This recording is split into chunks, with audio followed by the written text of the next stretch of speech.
Welcome back to నా మన kitchen. నేను మీ శ్రావ్స్. ఈరోజు ఒక ట్రెడిషనల్ కూరతో మీ ముందుకు వచ్చాను. అదేంటో తెలుసా? పనసపట్టు కర్రీ. ఇది ఎంతో ఈజీగా ఎలా తయారు చేసుకోవాలో చూద్దాం. కావలసిన పదార్థములు: పనసపట్టు ఈ విధంగా సన్నగా తరిగి ఉండాలి. మనకి సూపర్ మార్కెట్లో కానీ మార్కెట్స్లో కానీ దొరుకుతుంది. చింతపండు ఇలా ఈ విధంగా నానబెట్టుకోవాలి. పోపు దినుసులు. తయారు చేసే విధానం చూద్దాం.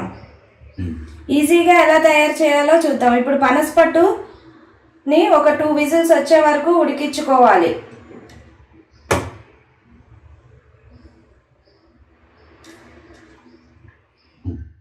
ఇలా ఉడకబెట్టుకున్న పనసపట్టుని పూర్తిగా వాటర్ లేకుండా డ్రైన్ చేసుకుని మన సపరేట్ బౌల్లోకి తీసుకోవాలి.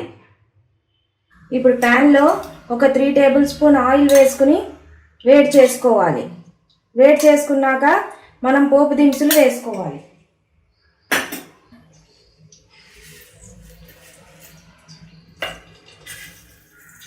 మినపప్పు, శనగపప్పు, ఆవాలు, జీలకర్ర వేసుకుని కొంచెం వేగనివ్వాలి.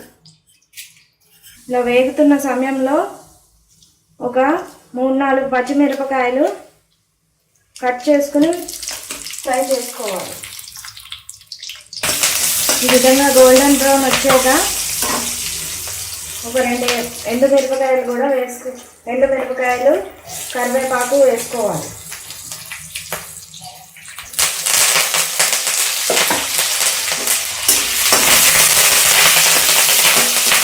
ఇప్పుడు మనం ఉడకబెట్టుకున్న పనసపట్టుని వేసుకోవాలి. పనసపట్టు మధ్యలోపు మనం ఆవ ఎలా పెట్టుకోవాలో చూద్దాం. ఆవ ఎలా తయారు చేసుకోవాలో చూద్దాం.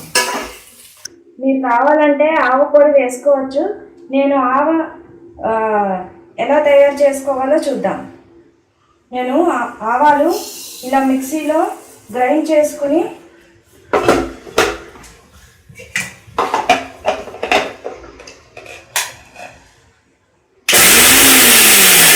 ఇలా పౌడర్లో కొంచెం వాటర్ వేసుకుని ఒకసారి గ్రైండ్ చేసుకోవాలి.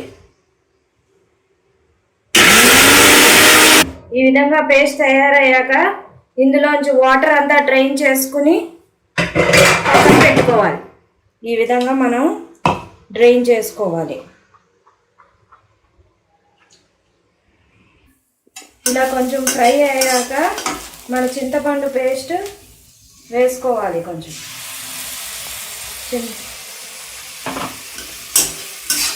ఇలా ఒకసారి కలుపుకొని సాల్ట్,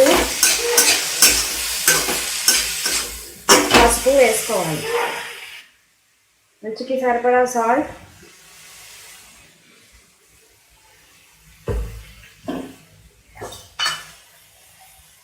ఒక టేబుల్ స్పూన్ పసుపు వేసి 1 నిమిషం మగ్గించుకోవాలి.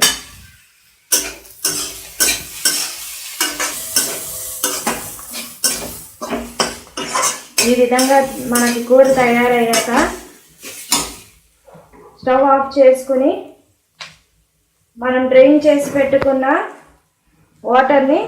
ఆవ వాటర్ని మిక్స్ చేసుకోవాలి. కొంచెం స్టవ్ ఆఫ్ చేసుకుని చల్లారాక మిక్స్ చేసుకోవాలి, లేకపోతే చేదు వచ్చేస్తుంది. ఈ విధంగా మన ట్రెడిషనల్ టేస్టీ పనసపట్టు కర్రీ రెడీ అయిపోయింది. ఇది ఎంతో సింపుల్గా ఎలా తయారు చేసుకోవాలో చూశారు కదా. ఇప్పుడు మీరు కూడా ట్రై చేసి కామెంట్ బాక్స్లో కామెంట్ పెట్టండి. Thank you.